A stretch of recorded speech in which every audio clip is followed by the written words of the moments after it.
بسم الله الرحمن الرحيم. Isim mausul itu apa contohnya? Alladzi, ya, sering kita baca alladzi atau alladzina, ya kan? Kalau dzaraf tadi apa contohnya?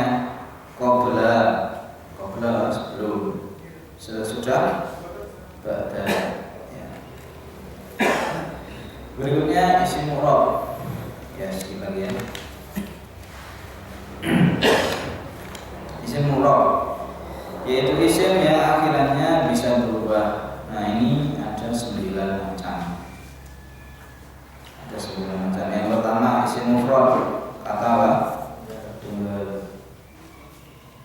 Kata tunggal. Kita kenal istilahnya juga ya. Yang kedua isim musanna, kata yang menunjukkan berapa? 2. Jadi bahasa Arab itu lain sama bahasa Indonesia ya. Kalau bahasa Indonesia, misalnya kita katakan 2 buah masjid. 2 buah masjid. Kalau bahasa Arab bukan 2 itu bahasa Arabnya apa? Masjid bahasa Arabnya apa? Harus digabung.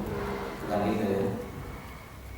Tapi jadi masjidan atau masjid dan itu namanya isim musanna. Ya, makanya kalau mau jelas silakan fotokopi dulu. Cuma cerita. Baik, lanjutkan isim dalam mudzakkar salim. Yang punya ini berapa? Yang sudah dikasih belum? Belum ya? Oh, udah ada belum? Ini dia, ininya.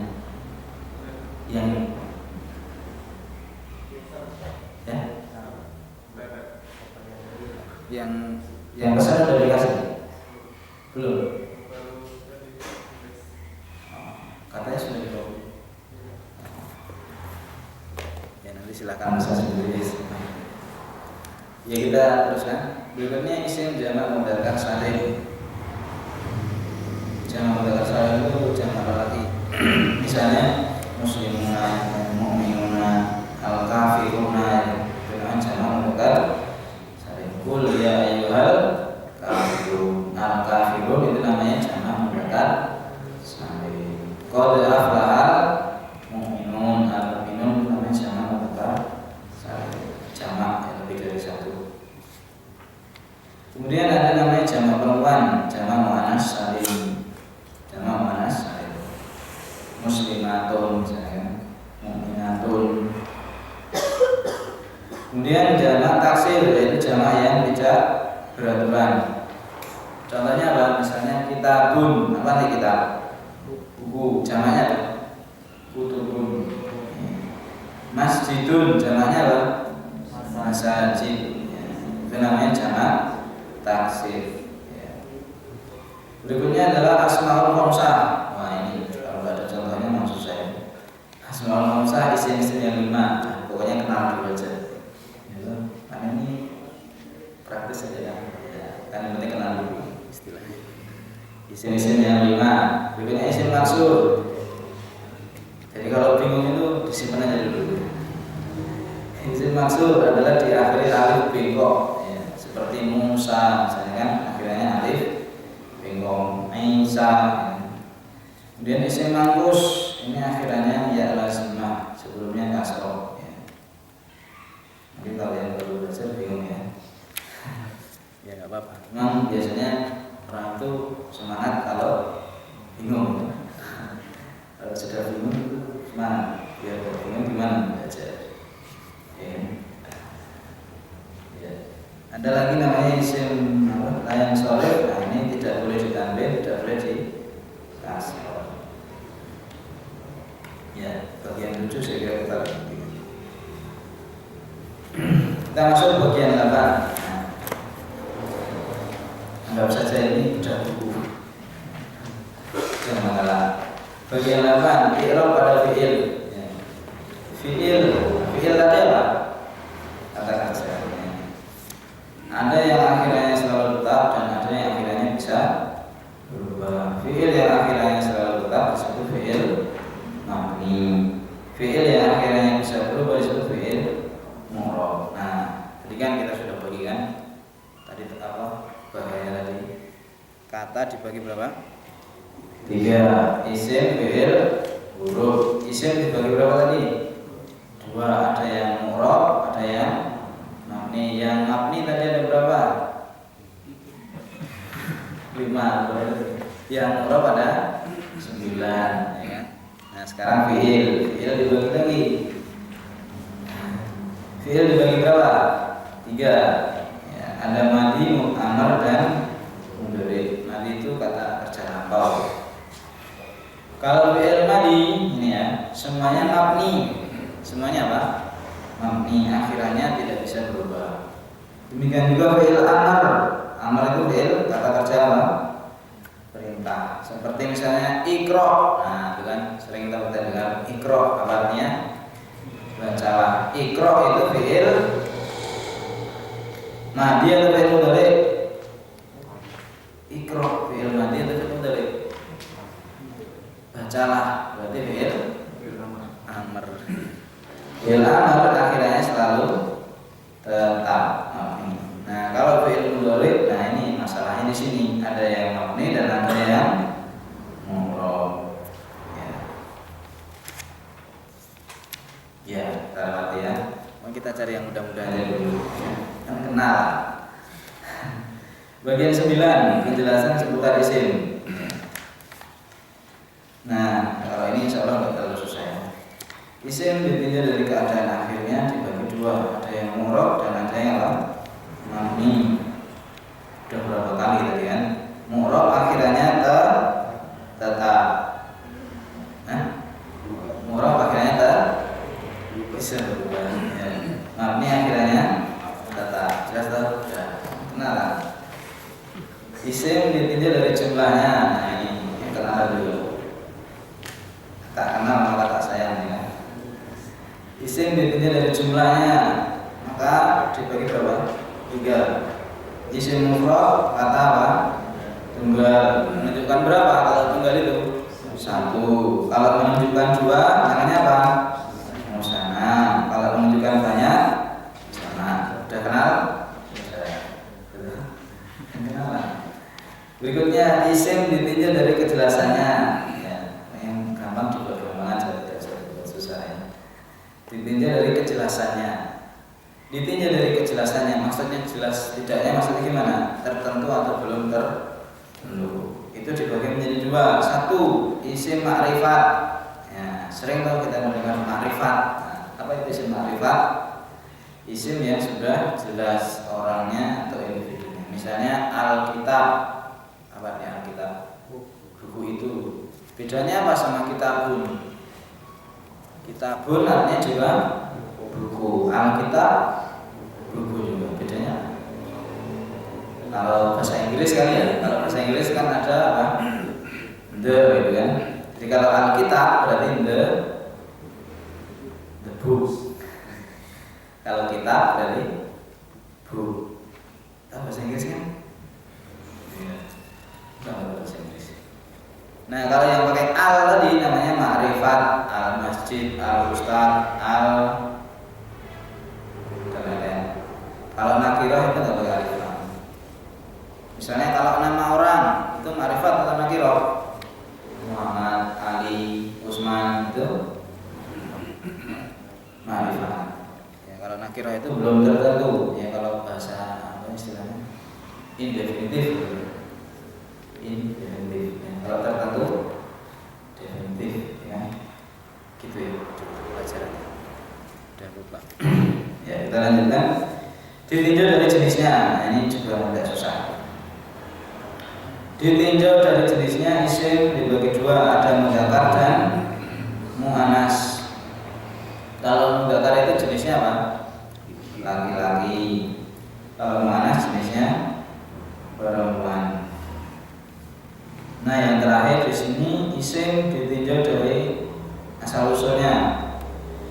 Ada namanya isim mustaq dan isim jamid. Ya, isim mustaq itu dibentuk dari kata lain, memiliki akar kata. Namanya isim apa? Mustaq. Seperti kitab. Kitab itu asalnya dari kata apa? Kata apa? Apa artinya kata apa? Menulis. Jadi kitab. Apa itu kitab? tulisan, ya. Buku berasal dari kata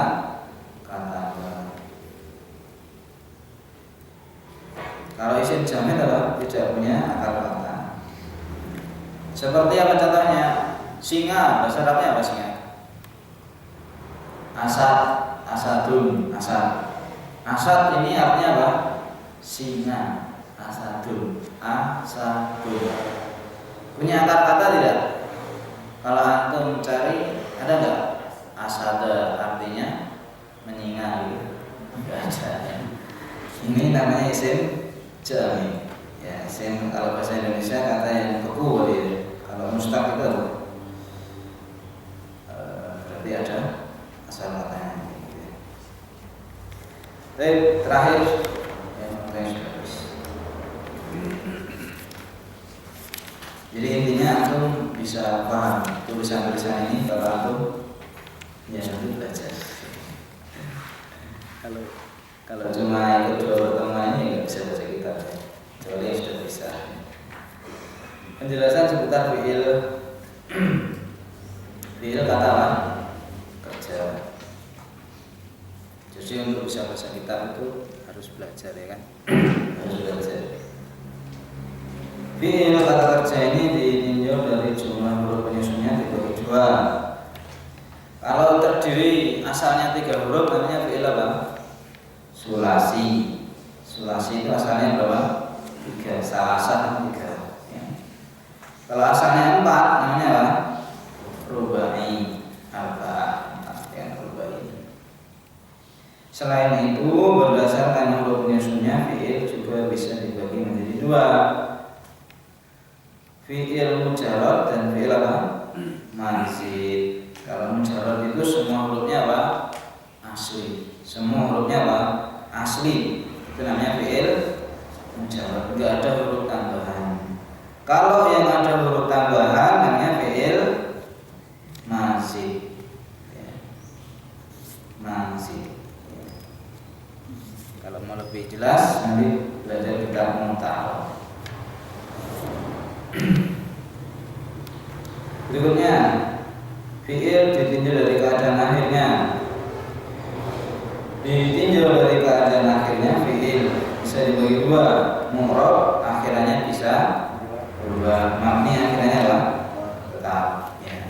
Berikutnya lagi. Pokoknya ini kita kenalan aja. Semakin banyak kenalan semakin baik. Fi'il ditinjau dari pola waktunya atau dari bentuknya. Dibagi 3. Ada fi'il madi, kata kerja apa? Lampau. Ada fi'il mudhari, kata kerja sekarang atau akan datang. Ada fi'il amr, kata kerja perintah. Ya. Berikutnya fi'il. Kalau sering diulang kan akhirnya hafal fi'il apa tahu? Kata kerja. Fi'il ditinjau dari pelakunya. Dibagi berapa? 2. Ada namanya fi'il ma'lum, kata kerja apa? Aktif. Ada fi'il majhul, kata kerja apa? Pasif. Ya kan? Bahasa Indonesia ada kan aktif pasif. Berikutnya fi'il ditinjau dari objeknya. Objek ya. Fi'il terbagi 2. Ada namanya fi'il lazim, tidak butuh objek. Kalau yang butuh objek namanya apa? Muta'addi, butuh objek. Ya, mungkin kalau bahasa Indonesia ada istilah apa?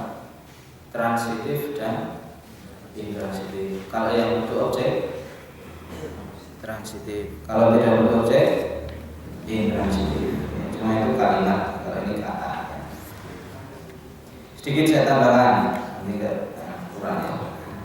Tentang huruf. Nah, sekarang huruf. Huruf tadi kata apa? Kata depan atau kata sambung. Seperti misalnya min, ila, fi. Apa artinya fi? Di dalam min, dari ila ke menuju. Huruf ditinjau dari maknanya, dibagi 2. Ada huruf ma'ani, huruf yang punya arti. Kata sambung dari kata depan, min, ila, an. Ada huruf mabani, yaitu huruf yang tidak punya arti. Kalau huruf yang tidak punya arti huruf apa? Huruf hijaiyah, alif sampai